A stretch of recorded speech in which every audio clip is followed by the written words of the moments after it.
صلى الله وسلم وبارك على نبيه الأمين وعلى آله وصحبه ومن تبعهم بإحسان واستنى بسنتهم وسلك طريقهم إلى يوم الدين. اللهم لا علم لنا إلا ما علمتنا إنك أنت العليم الحكيم.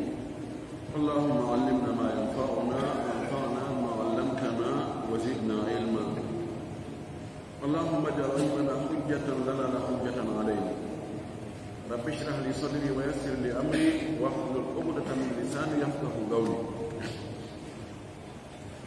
قال المؤلف رحمه الله: صفة المجيء والإتيان. قوله: ينظرون إلا أن يأتيهم الله في ظلل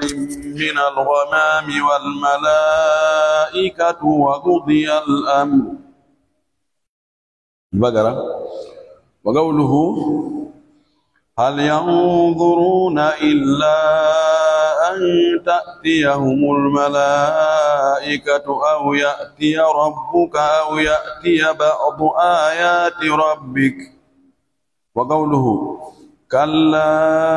إذا دكت الأرض دكا دكا وجاء ربك والملك صفا صفا. وقوله: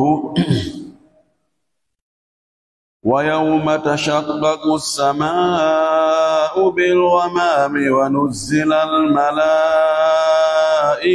تنزيلا. يتي الله سبحانه وتعالى تدر ماوندو توندو سنيدو حندو يتيد ينترو يجول إلى الآدم محمد صلى الله عليه وسلم أومو نولي ميدا سبو يرمي يجول صحابة بن فو وجولا إهورة كالا جوكو دينك بجوكو نوكا yo Allah jokki en kan dina o tabintina en hoore makka o jettita kadi nder makka. Allahumma amin. walli fi ɗon ɗo yo Allah yurmen en yurminamo emo jokki mo soggana en ayeje jantiɗe sifaji Allahu ɗin honno Allah sifori o addani en sifaji buyi en wi'i en fillitike laaɓi buyi wonde ahlu sunna wal jamaa kañum kala no Allah sifori hoore mum non eɓe tabintinni e ko nelaɗo sifi Allah kon eɓe tabintinni ɓe siforay ɗum Allah. ɓe wi'ata ɗum ko yawre ma ko nandingol Allah e tagore makko nde honnon ko honno o sifa ɗo tigi tigi tigi makko on ɗum hay goto anda. o addi ɗo o wi sifatul maji'i sifa argol wal itiyani argol. al maji wal itiyan ka haala arab ko konngol ɗiɗi kono firo majji on ko gotum. jaa yaji'u al ja'i al maji'u o ari himo arde argol woni maji on argol. wal itiyan ko min ata ya'ti al ati al itiyan kanjidi ko di masdar al maji'u wal itiyan ko di masdar argol o ari himo arde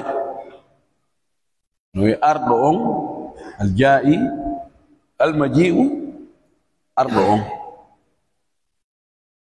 yalli no sifore Allah wonde o aray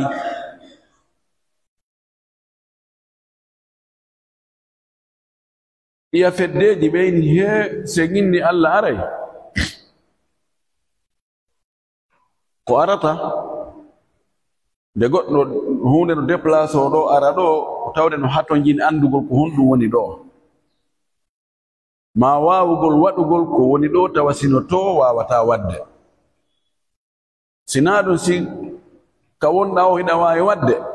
hiɗa wawi humpitade ha to hinaɗa déplace o. ɓen haray en nandini Allah e tagore men. wi kadi joni se wi Allah o aray joni mana mum hari mo nokkugo so iwi ɗon o ari ga haray ka o wonno ɗon haray ko vide jogi to ɓe naati e ɗum haa ɓeni hey riwen ɗum wiyen Allah arata. Ya jama joni noon ɗe ayeje ɗe Allah wi ɗe sifi wonde o aray hono firi ton ɗe ɓe wi en ɗaɓɓay ɗo no takkore no awwil bugoren ɗum nokkugo ta en ƴettu ko feeñi ko innen ko yamirore makko nden arata.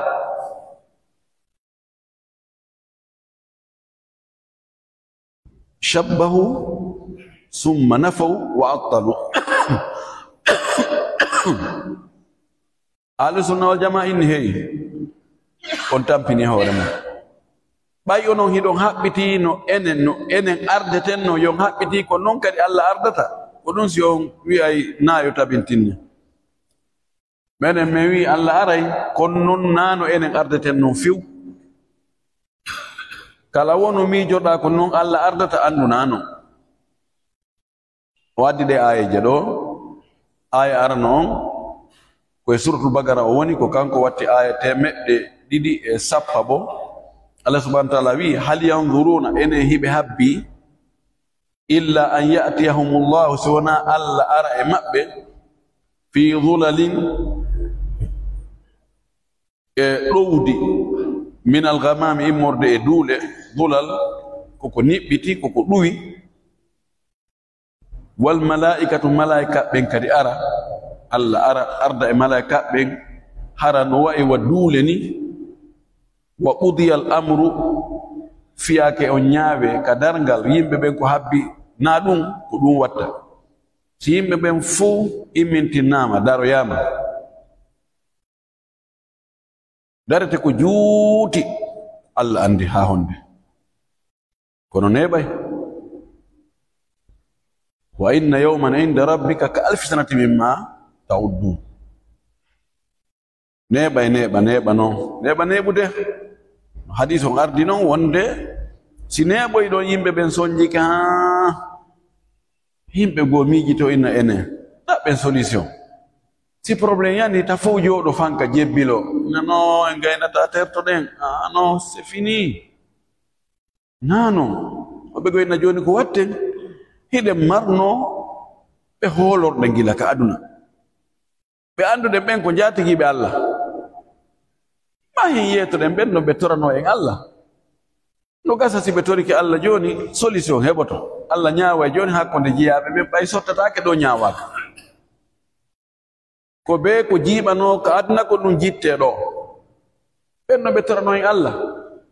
jugement on waɗa awa mo ɓe anda werde mum ɓenna way ɗon ko solution ko hombo noon tañƴini ɗen no wawi wadde ɗum hombo yahanten hombo jeejanta en Allah ɓenna adama kanko woni bende tagore ɗo fof an yetoɗen ɓe ara ɓe yeeto adama yi ɗum ɗo fof ko ɓiɓɓe ma taniraɓe tantiraɓe jatiraɓe ha ka to ɗum ɗo fof ayi ra'ayta ma nahnu fihi ayi ko wonɗen e mum torano men jeeyɗo ma on o ñaawa hakkunde jiyaɓe he onon fof on mapaki miɗo ɓuri on mapade ko waɗi min Allah subhanahu wa ta'ala nadan ka aljanna o inni mi kala ko woni aljanna ka aljanna ga fof yo mi ñaamu mi yara mi waɗa ko mi faala sina leggal gotal mi tewi pas ka o haɗi miɗo mi waɗi ɗum hande Allah no tikki tikkere o tikkali ha hande wa nden o tikkata kadi si feƴƴiɗo wande mi suusata few yahe ndaare e goɗɗo go nan ɓeymo ɓeyna joni awa ndaare Nuhu ko woni nulaaɗo attiɗo on ɓeya ka Nuhu ina yo ono fof on mapaki mbimi ɗo no Allah halku ɓe fopta accu hay gooto rabbi la tadhar min alkafirina dayyaran ta accu hay wutto woyide min ko ɗum mapinimi feƴƴe ɓe yaka Ibrahima alayhi salam ɓe huno laawol Ibrahima en he min ko mapinimi lan fenuno penale tati min ko honno mi sertirta e Allah subhanahu wa ta'ala fi enen ɗon ko ɗum ɗon mapinimi mi soppuno sanamuji ɗin ɓe landimi min ni na min soppiɗi ko mawndu majje on soppiɗi miɗo andile ko min soppiɗi ɓe wino yo min yaadu ka ɓe rewoyta Allahji maɓɓe ɗin ɗon min ni mi sella tawi miɗo selli ke ko fitultame yew lando on nangi ɓeygu an o inni an e o debbo ko honno wadde non si tawi ko ɓeygu ma aray ko ɗo woni luttude e ko bandirawo ma noon min tertude makko min ni ko bandirawa de ko ɓeygu an min ko ɗum mapinimi ndaare woɓɓe go ɓe mo ɓe ara ka Musa alayhi salam Musa inna he onomo mapaki min miɗo warno wonki mi arno mi tawi siɗɗo ange gibti ankejo nangodiri mi piyimo tun oy fa wakazahu Musa fa qada alayhi min ko ɗum mapinimi ɓe ara ka Isa alayhi salam Isa inna yo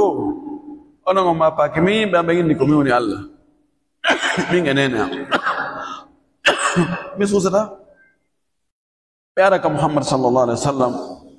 Muhammad inna gasi joni habbela o suuya o sujjat ka ley arshi Allah piyatinde e leydi uggino ɗum ko neeɓi ko Allah andi ɗumum ne o Allah inna irfa ra'saka washfa tushaffa wasal tuuta ɓantu hoore ma nden wowla ko honno faalaɗa a heɓay tefinoɗa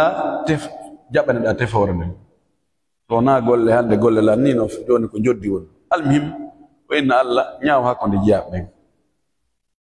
o wi hiɓe habbi si wona ɗum jontumanno si ɗum waɗi Allah subhanahu wa taala ara ko jaa rabbuka wal malaku saffa saffa sikeli o walline on tomati yimɓe daro mo be e donku golle muɗum adde peesugol an wallin ɗon an woni on bo mi woni kaari mo kaari wallin donku makum ɗon ndaare ko on won nder to firte wiƴƴite ɗum ɗo shirkuni ɗum ɗo ko bidia ɗum ɗo hollanoki ɗum ɗo waɗaki ɗum ɗo no moƴƴi ɗum ɗo e waɗireɗa suɓidire ɗon ha on tigi anda kanko e hoore makko wiyane joni noon a hino dossier iqra kitabaka kafa bi nafsika al yawma alayka hasiba hande ndaaru ɗon janga hoorema résultat o wi ko ɓe habbi ko ɗum o aya ɗo ko ɗum sappi aya oya on noon ko surtout an ami woni ko kanko watti 150 Allah subhanahu wa ta'ala wi hal yanzuruna ene hiɓe habbi illa an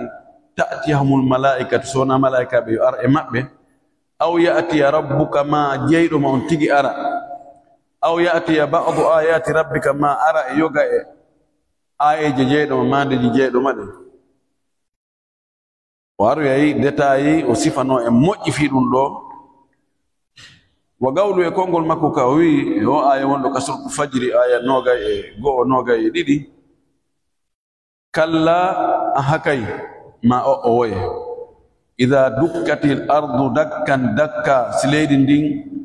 muncama muncande dakka ko purkutugol ko unugol ko duɗɗugol leydi ndin muncitama muncitande wo jaa rabbuka jeyɗo ma on ara wal malaku e malaika ɓen soffan soffan tawa ɓe waɗi saffuji aya sakkite ɗo kam furgana woni kanko watti aya noga e jooɓo Allah subhanahu wa ta'ala wi wa yawma tashaqqaqu as-sama'u nyande asama on seeki o seekora bil ghamami duule wa nuzzila al malaikatu malaika ɓen cippine tanzilan cippingol ɗe ayeje ɗe waddi ɗo ko ɗeɗo karamo kojo men o Cheikh Muhammad ibn Salih ibn Uthaymin rahmatullahi alayhi kan ɗeɗo woni e firande ngo fense fense nano en wonde Allah subhanahu wa ta'ala o aroyey ka ñaawugol hakkunde jiyaɓe makko ɓen ka dargal asharhu ka fense fense nagol ɗum laɓɓina moƴƴi développa o wi dhakara al muallifu li ithbati sifati al maji'i wal ityani ayatin arba'a o wi walli fi ɗon ɗo ɗum ko Cheikh Islam ibn Taymiya o addi fi tabintingol sifa arugol Allah o addi ɗon ayeje nayi al ayatul ula aya arno on qawluhu hal yanzuruna illa an ya'tiyahum Allahu fi dhulalin min al-ghamami wal malaikatu wa qudiya al-amru wa ila Allahi turja'u al-umur bagara temeɗe sappo mo fense fense naade non o aya o wi qawluhu kongol Allah ka o wi hal yanzuruna o hal ko istifham bi mana annafi riwugol joni andi no wodi landal imma hara ko landal tabintinnugol ma ko landal riwugol si a ne'iɗo goɗɗo joni ha o gayni haaju a hokkorima a jombanima wanne o piƴini fo o yiltoyi o dulli o hollima duguno yagal innama ene mi wernanoma ɗo ndi ko landal ni kono ngal landal ɗon ko landal honɗum landal igrar mi ñamminanoma mi jombanalima wannalima ɗum ɗo e ɗum ɗo no ara tawa landal ngal ko wonde ala ko riwugol rigol ene a ñamata yani ko wonde a ñamali oɗo ko yani hal istifham bi mana nafi yani ma yanzuruna ɓe habbatako wa kullama wujidat illa ba'da al istifham tuma harfere illa ari yeso landal fal istifham yakunu lin nafi haray landangal ko wonata ko riwugol hadihi qa'idatun ɗum ɗo ko o wi ko tugalal ko règle ko ballangal qala an-nabiy sallallahu alaihi wasallam nelaɗo Allah o maki hal anti illa usbu'in damayti ay ma anti wi hal anti ene an hiɗa woni hadith Jundub ibn Sufyan al-Bujali hal anti ko debbo naye landir ene an a wonali illa usbu'in si wona hondu damayti dama yaltini ƴiƴam ay ma anti a wonali sina kollum silay ko ƴiƴam o addi ɗo qaida kala ka istifham ari illa aroy yeso makko haray on istifham ɗon ko fanda ɗon ko riwugol wama muhammadun on ko nafi illa rasulu tabintingol hal anta illa talibun no wawi wonde qaida on no wawi wonde isbat siyago on ko on hollata wonde ko nafi ka ko isbat kono kanko addiɗo wonde ko nafi o arata wa mana yanzurun huna yantazirun ko fanda e yanzurun fanda ɗon ko yantazirun eɓe habbo yanzuru no fira pejiriɗe yanzuru mo ndarude yanzuru himo habbade lawitu wa in kana dhu usratin fa nadhiratun ila maisara on nadhira na ndarugol ko habbagol si tawi ñawliɗo on ko baasa o heɓali ha joni dele ko haldano kon hewti haray ko yo muññane ha tuma yajani mo wo mena joni anzirni muññanola ko ɗo wiigol anzirni aziduka masala anzirni aziduka da wa ta'ajjal anzirni aziduka joni muññanolan dele o hewti kono ɓeydanan lajangal min kadi mi ɓeyda ñamane nde joni la ñawlima ɗo 1 million en haldi ko le 22 avril mi yoɓete 22 avril hewti ari ayni addu min anzirni azidka joni muññanolan min kadi no mi ɓeyday muññanolan ɗo masalan ha e juillet mi waɗa on to mi yoɓoyte 1 million 200 000 banun ɗon dagaki a fottana mugabil hu ko da wa ta'ajjal en haldi joni ko ko fende juillet mi yoɓete ñamande ngen million o ara fe on ɗo ka mois d'avril ɗo lannata ɗo mi hato ñina e mbuɗɗin si mi hato ñini e mbuɗɗin ɗimi ñawɗuma ɗi délai on hewtali mi wawata imposude hoore ma ya yoɓa koye mi jeeje fi Allah yoɓa tawi non délai on hewtali ko haldone ko hewtali yoɓatama fe on ɗo inde joni watten da ɗuytu wata ajjal adda joni siko fewn ɗo yoɓnami sa yoɓiɗam 800 000 haray mi jaɓay ɗuyten lajangal ɗuyten ñamande nden on ɗo masala no yeddodira wono Ibnu Abbas kanko mo indi Allah laaɓe fof no fottan noon siko ɓeydugol lajangal ɓeyda ñamande nden ɗum ɗon dagaki no jumhur no yadda kadi ko goto pise fof ko tan muqabil ñamande nden imma ɗuytugol ma ɓeydugol lajal ɓeyda ñamande ɗuytugol lajal ɗuyta ñamande honno mi ɗo addi ɗo ko o ani nadara yanzuru filta darugol wala taqulu nzurna wala taqulu ra'ina wa qulu nzurna tawi nadara ɗon firta darugol nadara firta habbagol nennugol muññanagol ɗo ko fanda hal yanzuruna wona hiɓe ndaari degite maɓɓe ko hiɓe habbi o wi li annaha lam tata'adda bi ila falaw ta'addat bi ila lakana ma'naha an-nadharu bil ayni ghaliban sabu konngol yanzuruna o yawtirali ɗaɓɓugol maf'ul on ila si ko ila heedi yeeso makko haray ko ɓuri heewde konko tindinta ko darɗe gite nadara ilayhi amma sa wi nadara hu ko heewi kon ɗon ko muññanagol mo nadara ilayhi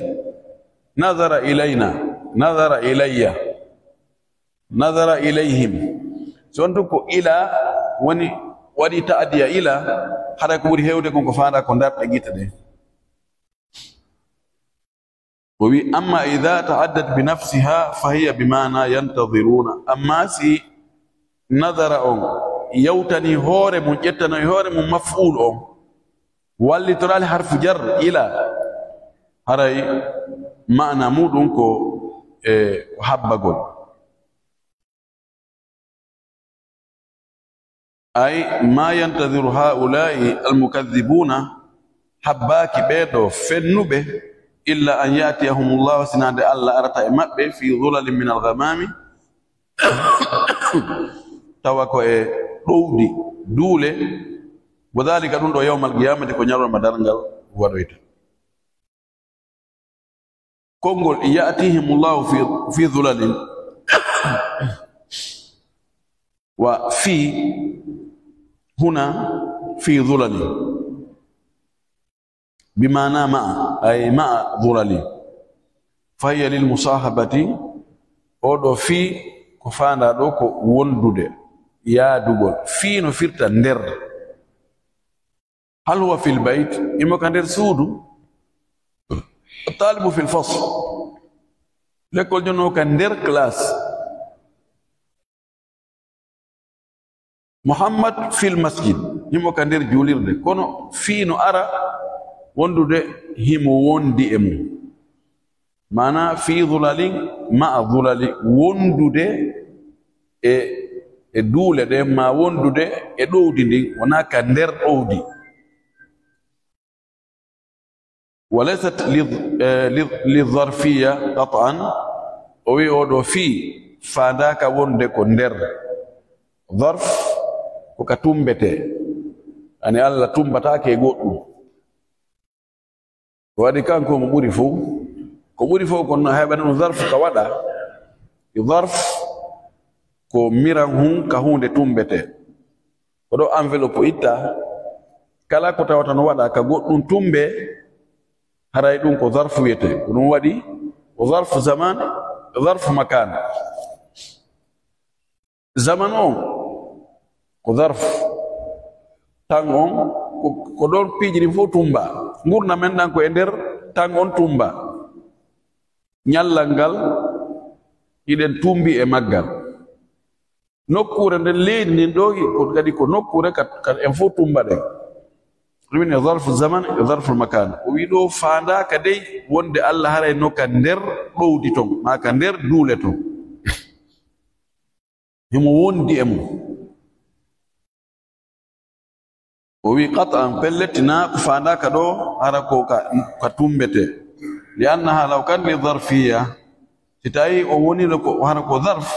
la kanat al dhulal muhitatan billahi hara no o dhulal ɗo ɗowdi ndi hara no huɓite Allah subhanahu wa ta'ala ɓayre ko Allah tumbi nder to wa ma'lumun anna Allah ta'ala wasi'un alim no anda wonde Allah towɗon ko yaajuɗo ko gando wala yuhitu bihi shay'un hay hunde ala ko huɓitatamo min makhlugati e tagore makko hay hunde ala ko tarotomo ha huttita o wonta nder mum fa fi dhulalin golkol ngol ɗo ay ma dhulali wondude e ɗowdi duula ɗen fa inna allaha inda nuzulihi jalla wa ala lil fasli bayna ibadihi tabiti wonde Allah on sanga cippagol makko o teddi o mawni fi sendidirgol ñaawore hakkunde jiyaɓe makko ɓen sendidiraɓe ko ɓe poɗodiri ko hakkunde toñinoɓe e toñanoɓe wawanoɓe e wawunoɓe ñamananoɓe e ñamunoɓe warnoɓe e waranoɓe sanga mo ɓe wi awa ko an kon ɗo asikkuno ɗo hewtata o andi buy wiyata mi acci ka Allah mi acci ka Allah jon noon ɗon hewti ko werdeji ɗi no serti ɗo e noon e sertugol mo ɓe ha weeroya ka weeri ɗon ko ɓeeta o ko jiiɓinirano ga ɗum jittindire ton Allah ko wi ɗon la zulmal yawma hande toñi ala mo ɓe hetta e haqqe muɗum o ara e fi ɗum ɗon ɗum ɗon ɓewtawe kanko tigi ara ɗon sattere hunduko ala hande kadi e sabuji e ngenariji si heesi ko ka aduna ga nden no waɗe faslul ahkami senidigo ñaawoje ɗen nokkeli ko haray gundoji rewanoma toon muraɗ ɗin waylite fessine na ko sikkano ko yiya kono ɗo si Allah subhanahu wa ta'ala ari ɗon haray kilum kalum yagal ɗum ala hande kadi so mo arde ɗon haray o wi tashaqqaqu as-sama'u bil ghamami asama on sekoto altiro wono duule wi ghamam abyad dhulalun azimatun yani ko duule daneje yani ɗowdi mawdi lima ji illahi tabaraka wa ta'ala ɗum ɗon ko waɗirta ko sabu argol Allah ngol si Allah no arde ɗum ɗon fuu o changeay no andinoɗen noon duule e piiji hara e weeyo ngol no change moƴƴi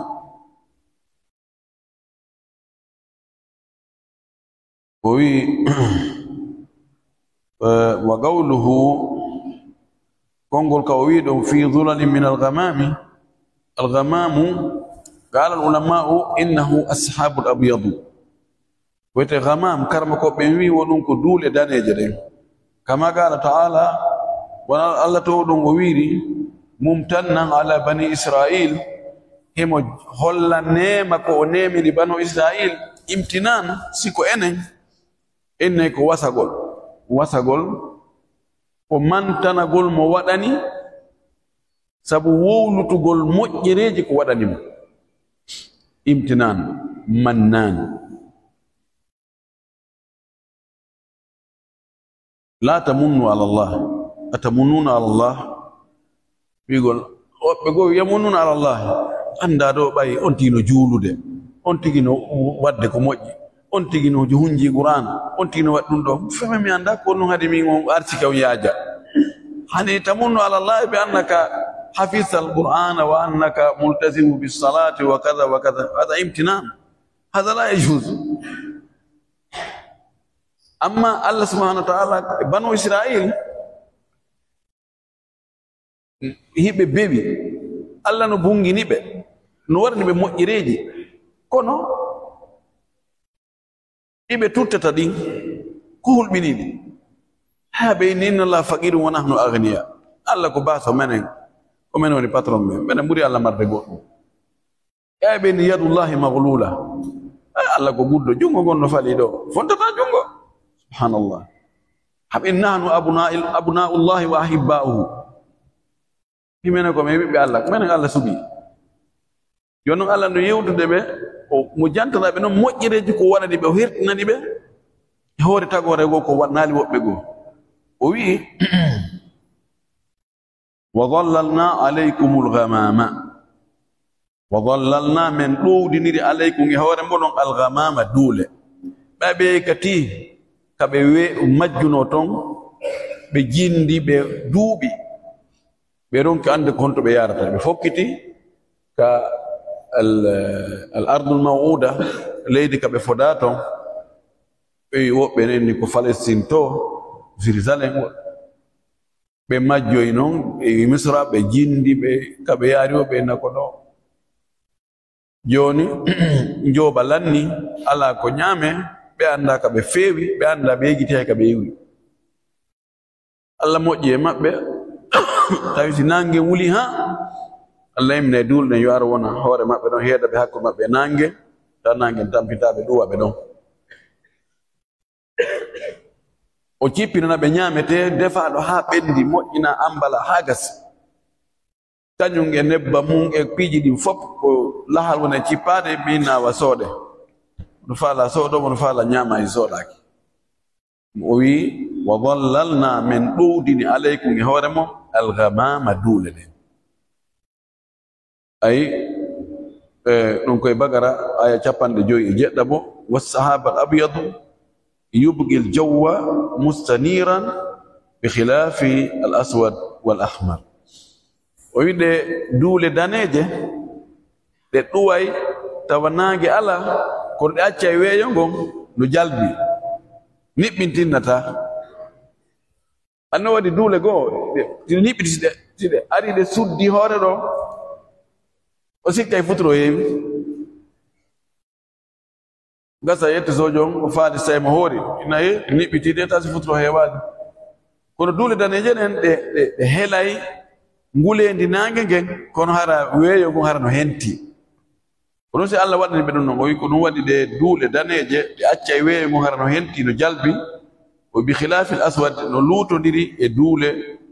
ɓaleje ɗen wal ahmar e duule boɗeje ɗen. Fa innahu tahsulu bihi dhulmatu, ɗen kan niɓe heɓay si ɗe ari ɗe suddi weeyo ngo. Wa huwa ajmalu manzaran, o wi no jeeya e tawata ndarande ɗen ka weeyo weda on hara no foti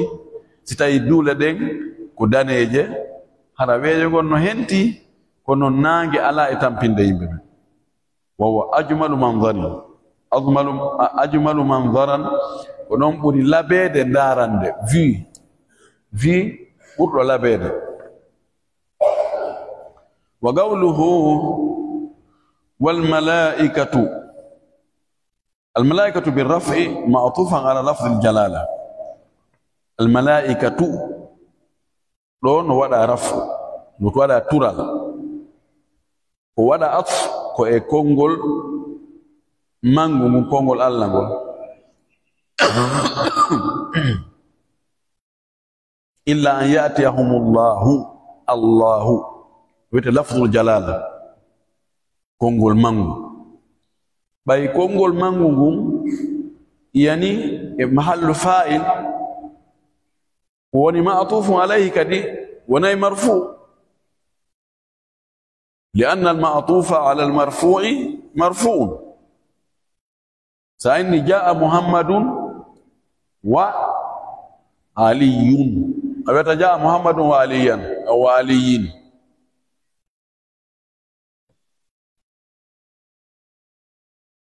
o wi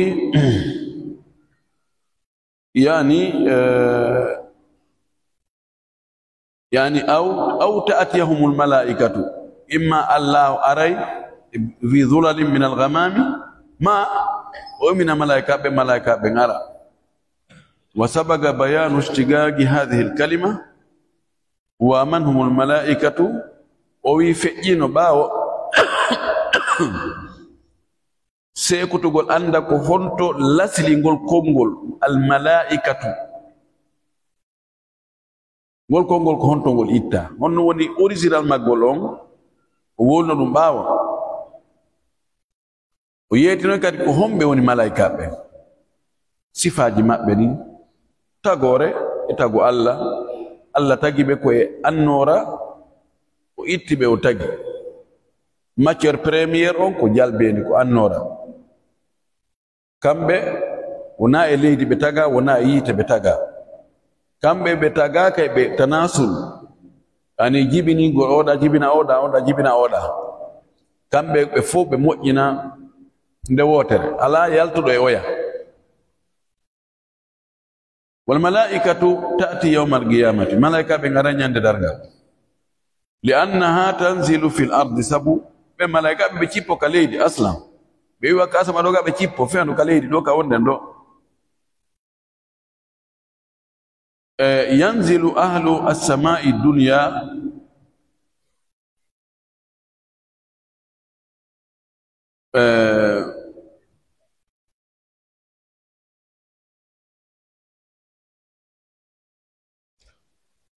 yanzilu ahlu as-sama'i dunya cippotao yimɓe asama ɓurɗo battade ɗo o mana malaika ɓe on ɓe ɗon ɓe thumma thaniya refti asama herɗo ɗon on thumma thalitha refti asama tammo on thumma rabia refti asama nayabo on wa hakada ila sabia ko noon ɓe cipporta ha hewtoya asama jeɗɗabo on yuhituna binnas ɓe ara ɓe huuɓita yimɓe ɓen no addirni o wi ko ni malaika ɓe cipporta wonande makko ko e asama o jiɗin ko ɗi jeɗɗi asama ɓe ne jogii yimɓe mum mana konti malaikaɓe wonɓe ɗon ɓen ko ɓenno woni citoyen ɓe on ɗon asama ɓenno woni wonɓe ɗon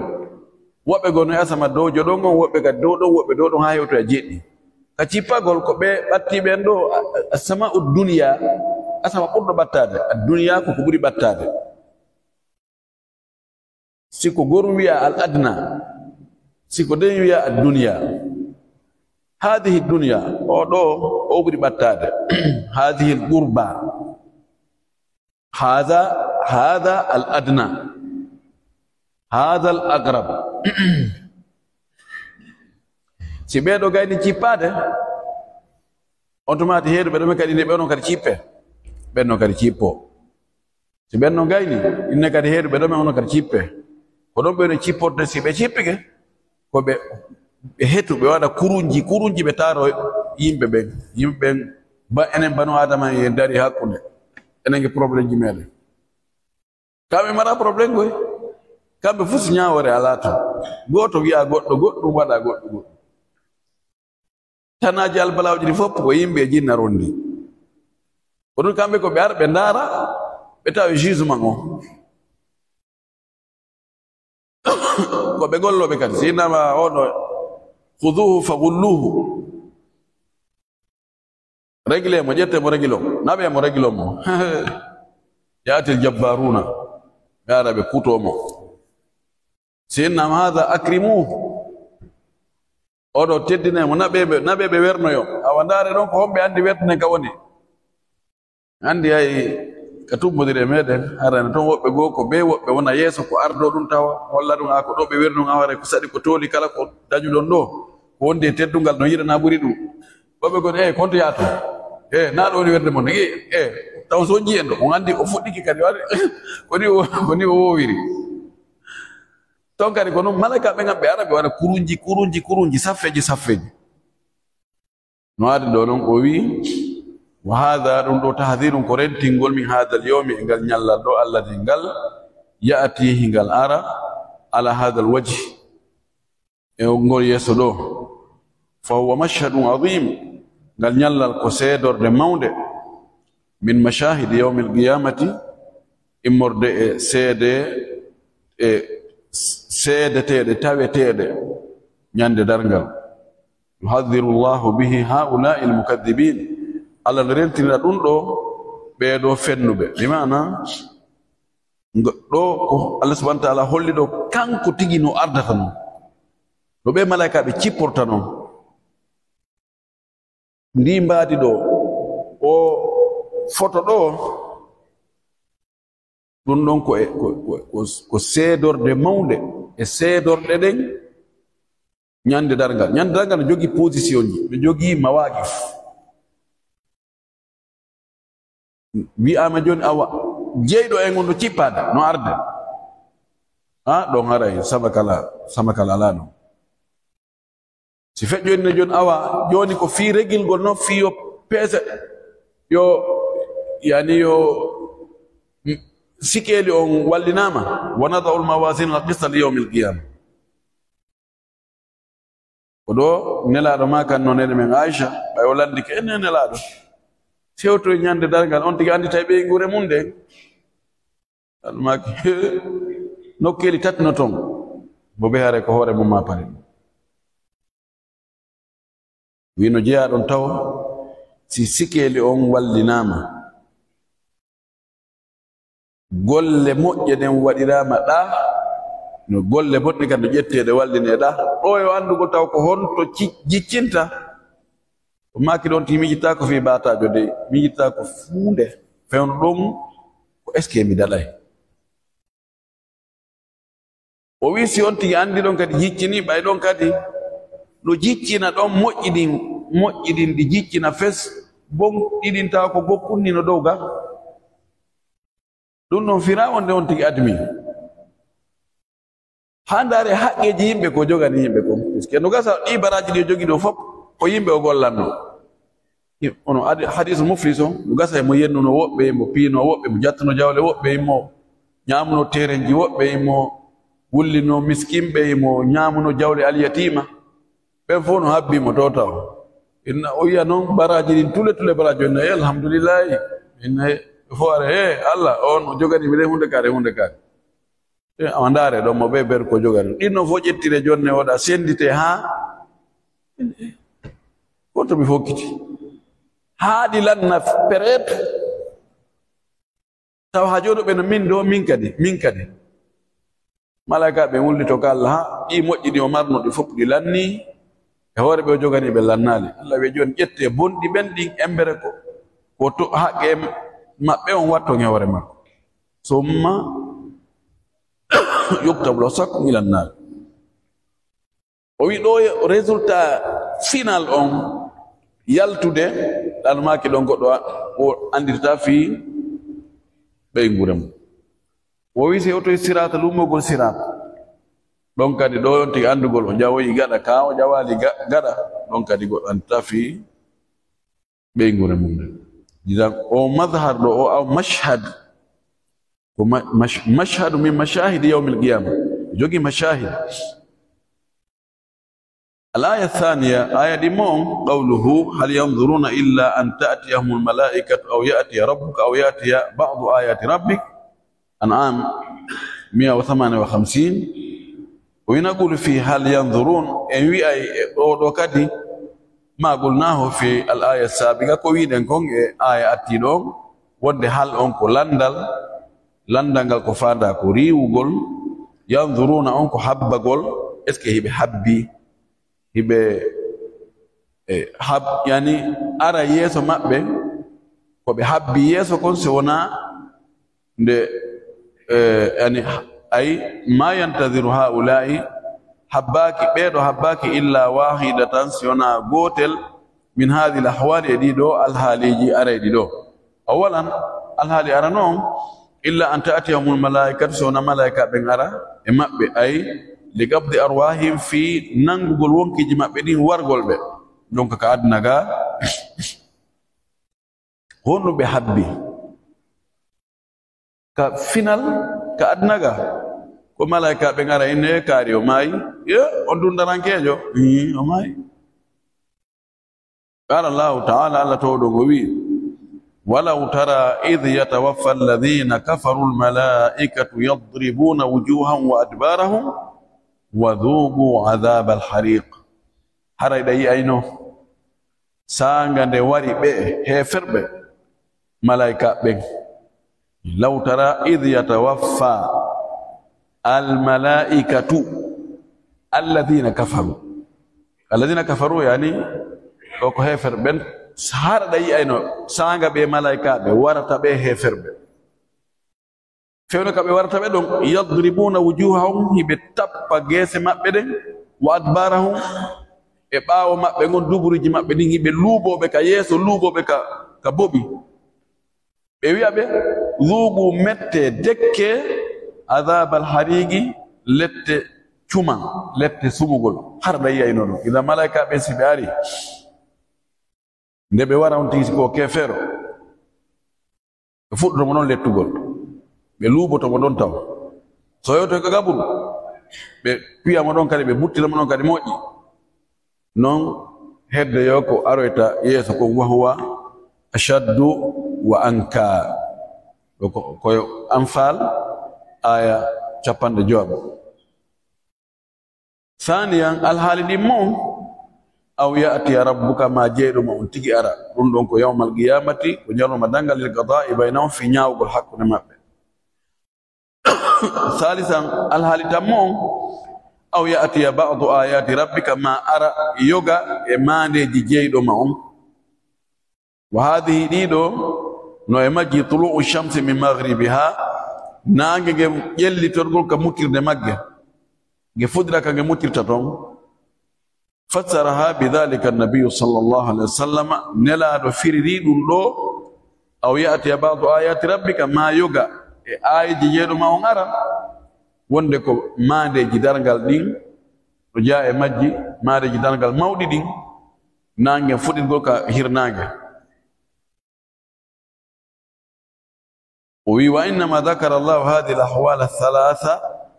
andu ko allah jantori ɗiɗo alhaaliji tati ko fi honɗum li anna al malaikata sabu malaika ɓen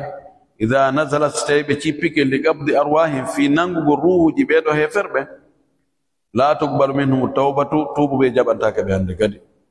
li qawlihi taala sabu konngol allah towɗum ka o wi وليست التوبة للذين يعملون السيئات حتى إذا حضر أحدهم الموت قال إني تبت الآن ولا الذين يموتون وهم كفار. وليست التوبة توبوا يلا تناكدي ألنا للذين ونبين يعملون السيئات بين قل بندي حتى إذا حضر أحدهم الموت haasi mayde nden arani goɗɗo e maɓɓe tawama e goɗɗo e maɓɓe ari tawimo hewti weeranimo gaala o wiya inni tubtul ana joni noon mi tuubi joni mi andi na sama kala hande kadi nde nawnar ɗon nde accatalam ko musatanmi ɗo ɗum ɗo accatalam e ko waɗi ɗum on dikkay excellence on dikkay probléme ala taw mapo mi tuubi yo Allah mi wattata jaka Allah wi ɓeeɗo mara tuubuɓe laawike ayan ko suratu nisa'i kanko watti 10 wa kadhalika aidan ko warnon kadi idha tala'ati shamsu min maghribiha ko noon sinangen nge ƴellitori ka nge mutirayno ɗon fa inna tawbata la tuqbalu sabu aray tuubuɓe on jaɓatake hande kadi wa hina idin on tumati la yastati'una khalasan mimma hum alayhi haray ɓe taganaka sortagol ɓoccitagol yaltugol e ko ɓe woni e muɗum ko ɗum so hiɓɓidir ɗiɗo ɗiɗi enen hiɓe habbi sina gotel e ɗiɗo ɗum ko malaika ɓen argol ɗum ko malakul mawti e kunu makko ngun ma ɗum yoga e ayeje Allah ɗen argol ɗum ko nangen fuɗirgol kan e mutirta ɗon ɗiɗo siɗi waɗi haray tuubu buye dambugal mo ngal fere mama few alhaali tammo ko usay be tawoy non Allah subhanahu wa ta'ala Allah aro non fi nyaawgol hakkunde mabbe ko diido tati wontirande be yeso ko diibe habbi ibe habbi sinadi o ko diido be habbi ko imma be maya ado mande ji dargal jani din arde di tawata sidi ari tuube jabata kande kan ko malaika be ngarangol be ruhuji mabbe din ma wonande sakkito to ben fayda be dargal gal daroto e hoore mum ben ko nangen fudirgo kange mutita don ci dun don fo feƴƴi daregol yeso Allah subhanahu wa ta'ala wa dhakara al-hala ath-thalitha bayna al-halatayn al-hali tamon o jantimo akonde al-hali jidin didi hakkunde malaika ben cippagol e mandeji Allah din argol o lombi don taw Allah tigi argol li'annahu waqtul jazaa'i wa thamaratul amal sabu on alhaali don ko on woni waqtu joddi ko don woni dinde golle den tuma Allah aroy ka nyaawgol hakkunde jiyaabe ben fi kala on alhaali don ko on don woni tammo on ko on sakkitoyi amma malaika be ngaray taw wara heferbe ben ma nange ngenge fuɗiray ka nge mutirta ɗo e adna on lannude kono Allah aroygol ɗum ɗon koko lahara ɗum ɗon ko yawmal qiyama kono o lombi ɗum ɗon hakkude ɗiɗa ɗiɗi waɗaydi ka adna ga sabu ko ɗon résultat on wonoy ko nden ñande woni joddi golle neɗɗo golla ga ka adna ɗo ko heewi wonde ara Allah yoɓalimo ka moƴƴi lawi innama tuwaffawna ujurakum yawmal qiyama ka ko wonde nge juulude ko e ko hooreten e ko hajjeten ko itteten zakka e sadakaji e piiji ɓuy e hendaki joddi mum taw ɗo gasa Allah waɗa bushra ajilil muslim ma mu'min wonde o warna on tiga kado hoy warna on tiga bonus kora on tigi o toje o koron tigi laamu teddungal cuuɗi e newende cellal jiidi e sonnaɓe labaɓe nuna ɗum woni joddini tigi ɗum ɗo ko ajilu bushra mu'mini joddini tigi tigi tigi ko ñande dargal kono kadi wonɓe wadde ko boni kon waɗay zina yaray beere jattay waray sokay raɗoto waɗay piiji ɗin fof no waɗi woɓɓe goo ga adna ga woɓɓe sakkitora kañum kadi kidi kaso ma ittanede teddungal warnede ɗum ɗo ko ɗum no fof ko gokku ni ko bonisi on noon joɗini tigi tigi no habbi on tigi ɗum waɗi joni o waɗi alhaali tammongol ka jantagol o waɗi mo ɗimmo lombi mo hakkunde alhaali ara noon e alhaali ɗimmo on o lombi mo ɗon o wi fala yastati'una attakhallusa ɓe wawata sortoyade takhallus ko ɓoccitagol ma ko fuutagol ma ko sortagol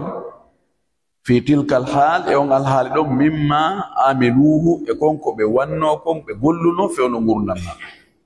joni ha hewti Allah ari ñaawgol hakkunde jiyaɓe ɓen haray mono golluno ko boni o wawata sortodide on joddi on bone ɗon hande kadi ko waɗi o tuubata ɗon siko Allah o bonnuno tuubu buye feƴƴi siko goɗɗo o bonnuno goɗɗo yafata ko ɗon hande kadi ɗon ɓiɗɗo yafata ko nene mum ma bemmu sonnajo yafata ko ɓeygu mum modi mum gorko yafata ko ɗon ɓeygu muɗum nene goto yafata ko ɗon nene goto muɗum si woni aljanna on no uddita hino mo yiite gen no uddita hinoge Allah subhanahu wa ta'ala ari e kamɓe o malakaɓe peesirɗe ɗen wallinama joni ko imma wa imma ɗon si innama joni awa ɗo so muñani keɓe ɗo ɓay hara yo andi ko wonno hakkude mon eɓe ko talibaɓe mon ni ɓe wanno hunde kadi so yaafi keɓe ɗo haray kamɓe on ɓe yaaka aljanna onon haray yahon ka yiite on tigi inna ɗon joni ko wiyetino to on en hersidirta to hersindira waɗay ka ɗon ha goto on ti yelto inna Allah ƴettu kala ko taguɗa kon fo si fo sumi min mi daɗi min ara e probléme ala on ti doga e nene doga baba doga ɓeygu doga gorol doga weldiɓe fo fiwota goɗɗo ƴanto e moɗon inna ya jogannomi hunde kaari Allahu mustaan. والغرض من هذه الآية والتي قبلها فاندار دين او آية دو او آية أتيدومو أنو فاندا إمجة كانجري تيجي تيجي وبتحذير هؤلاء المكذبين قرين تينغول بيدو فنو بدارنغال فني الله إنلا رمكون قرين تينغول بي من أن يفوتهم nde laawotoɓe al awanu fewndo on fewndo ɗo taw ɓeyna anal awanu fewndike fatal awanu laawike ko rentingol ɓe wota fuutoɓe dey o fewndo ɗo ɗon fannin on tigi no wuuri himo selli malaika mayde den weeranalimo nange fuɗirali kanke mutirta haray occasion on no wuudi fi tuubugol sorto e bonɗi ɗi woni e mum ɗin moƴƴintinna ko wonno e bonnude kon laawaki ko ɗum e ayaji ari ɗo rentingol ɓe ɗo summa la yastati'una alhalasa min amali refti so tawi ɗum ɗon fuutike ɓe on wagutu on feƴƴi on tan ɗon ɓe perdinimo occasion on laawike ɓe haray ɓe taganaka hande kadi sortagol e golleji bonɗi ɗi ɓe wannoɗin ɓay hande kadi dambugal ngal fermama ko ɗum woni ko fanda e addugol ɗe ayeje ɗo ko ɗum woni nafoore majje al aya thalithatu aya tammo qawluhu kalla idha dukkatil ardu dakkan dakkan wa jaa rabbuka al malaku saffan saffa o wi kalla huna litanbihi mislu ala kalla ko findingol on tigi nawi joni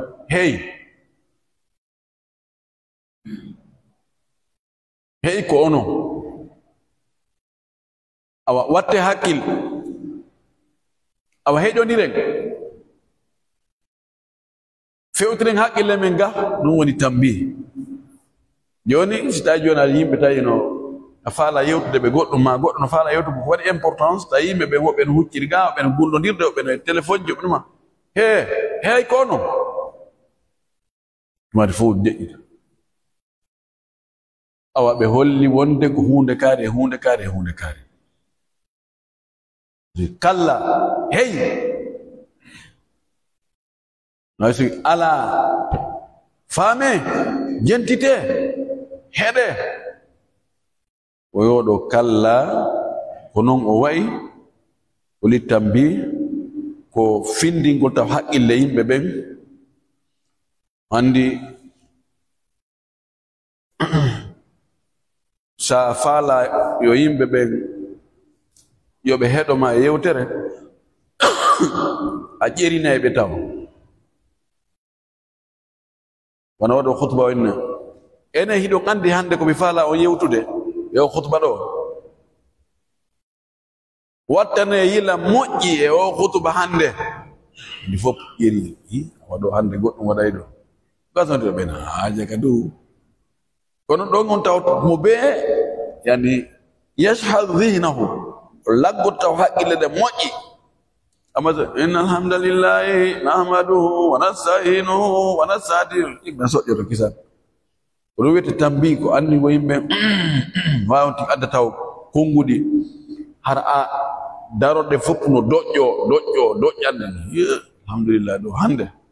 goɗɗum waɗay ɗo hande ko ɗum woni o kalla hey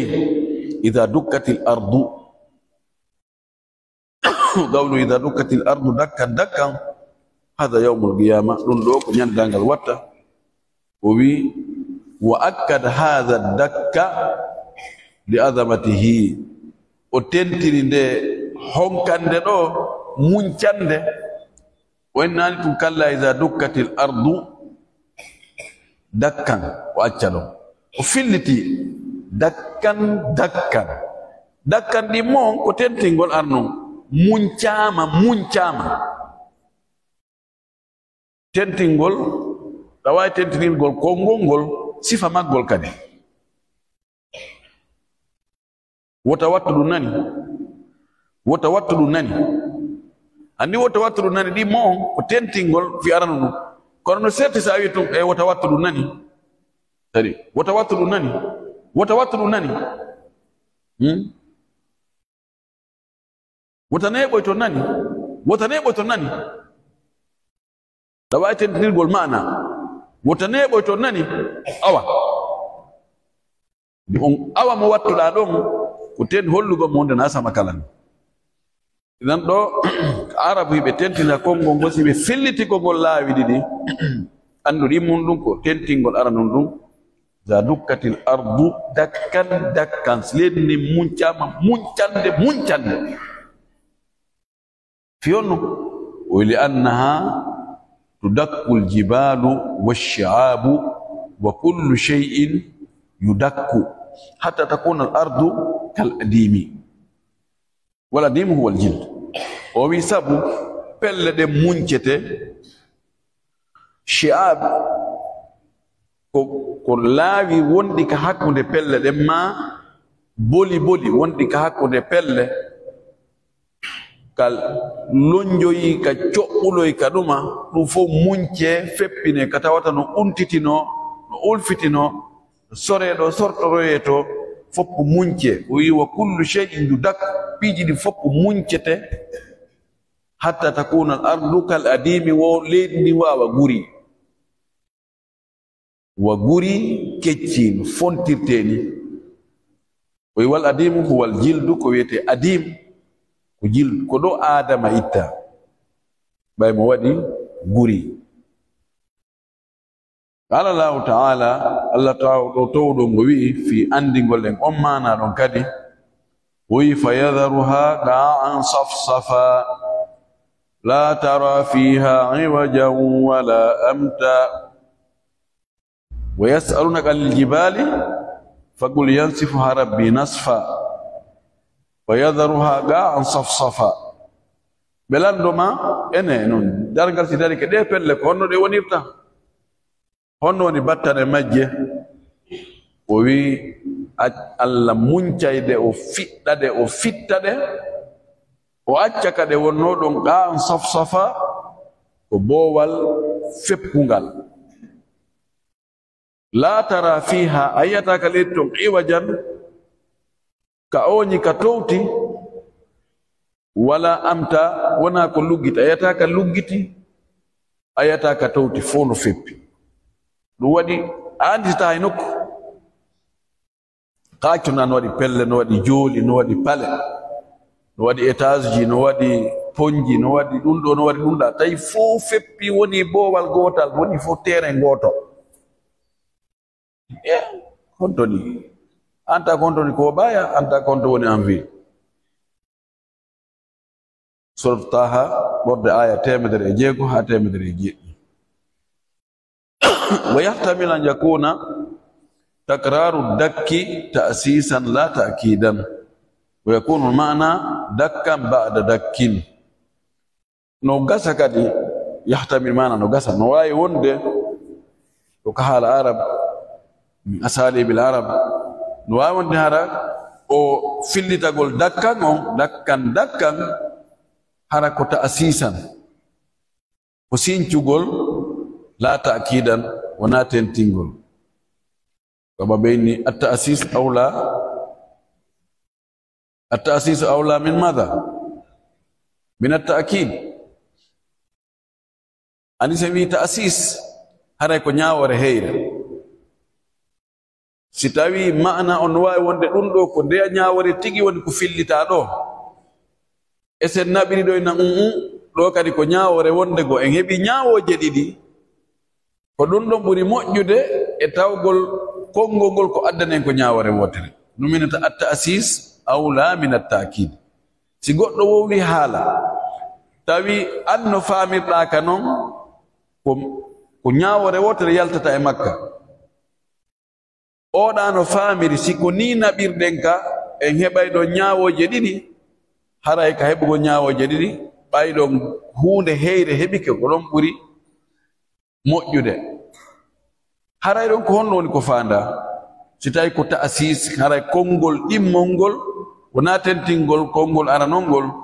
o wi wa yakunu mana dakkan ba'da dakkin haray ko fanda ko muncande wonoya kadi hane ɓa muncoye kadi muncande mi mana dakkan muncande wonoya neɓa kadi munce muncande ma telen ɗo muncire wona ha neɓa kadi telen ɗo kadi muncire seni dakkan ko fof muncetede wotere woni tun fillit o filliti kadi munce kono ko aranum foppolan ni muncade no wawi joni se ngadi joni wona e suudu sendi joni ko ɓe fettinta kon suudu num fiyo ndu fof ndu muncito joni e nokkel gon no ɓe liɓirta étage jiɗin noon tawa no ngalɗini ɓe waɗay toon bommuje ɗuma ɓe asa ɓe itta piiji ko ha si ɓe fettino e tun no jorto nda e wotere a sikkay sondoru ngara woni e ɗumannade ɗon ko dakkan muncitike sa filiti ka wi dakkan fayin ko tentingo puisque lannino ka ar lawol arano no ara wonde hara ko liɓugol ngo sengo ɗo ha gayne kadi ara liman ngo sengo ɗo inna dakkan ilan o dakkan ɗo wona kanko woni o dakkan ɗo ɗon ara ko ta'sis kono si fof ko muncitike nde wotere ayni dakkan hara dakkan ɗimmo fayda wala sens ɗawawno accude mo ɗon kono si munca ɗo sengo munca ɗo kadi sengo a wi tun dakkan haran lutti ko a wolale ko ɗo fiyon sendini wonande famgol mana balaka tigi haala arab hakkude ko wiyete ta'kid e ta'sis ɗon ɗon sendi ɗa ko ñawoje ɗiɗi ɗa ko ñawore wotere o wi ɗo qala wa jaa rabbuka wal malaku saffan wa jaa rabbuka ngol kongol ɗo honno firi yani ko fanda ɗo yawmal qiyamati ñalorma darngal Allah subhanahu wa ta'ala aray honde bada an tudakkal ardu ɓawo leydi ndin muncegol wa tusawwa ndi feppine wa yuhshara nnasu yimɓe ɓe mooɓe ɓawo ɗum ya'ti llahu Allah ara lil qada'i fi ñaawugol bayna ibadihi hakkunde jiyaɓe makko ɓe wa gawlu kongol makko e wal malaku al on ɗo huna lil umumi wonde malaika ɓen yani wa kullu malakin malaika ɓen fuu yani ko fani ɗon al malaikatu yanziluna fil ardi malaika ɓe cippoto araka leydi saffan ay saffan min wara'i saffin safwol ɓawo safwol kama jaa fil athar wono ardi noon e batte immorde Allah sallallahu alaihi wasallam o maki tanzilu malaikatu as-sama'i dunya